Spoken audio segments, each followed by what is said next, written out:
कोल्हापूर जिल्ह्यासह गेल्या 2 दिवसापासून मुसळधार पाऊस पडत आहे। पंचगंगेची इचलकरंजीची पातळी आता 63 फूट आहे, इशारा पातळी 69 वर आहे।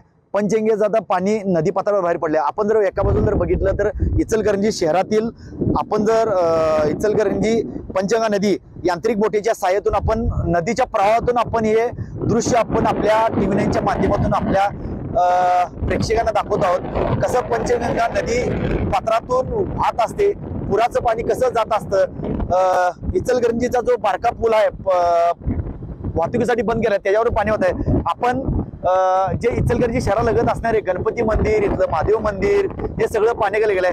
काल एक युवक रुई बंदरावरून उडी मारला होता, तो अजून गावलेला नाही, त्याचं शोध मोहीम सुरू आहे। अलमट्टी धरणातून सध्या 1.5 लाख क्युसेस पाणी सोडण्यात आलेलं आहे। आपल्यावर आपत्ती व्यवस्थापनचे प्रमुख आहेत, काय सांगाल कशी योजना आहे आणि गेल्या 24 तासापासून एक युवक बेपत्ता झालाय, शोध मोहीम कशावर आहे? गेले 2 दिवस झालं मुसळधार पाऊस चालू आहे।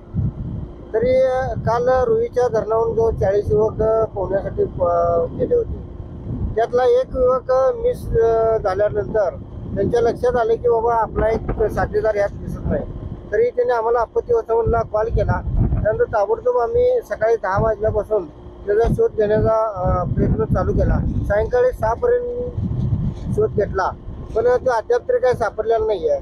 पण आज सकाळपासून आम्ही त्याचा शोध घेण्याचं काम चालू आहे आणि सापडेल अशी अपेक्षा आहे।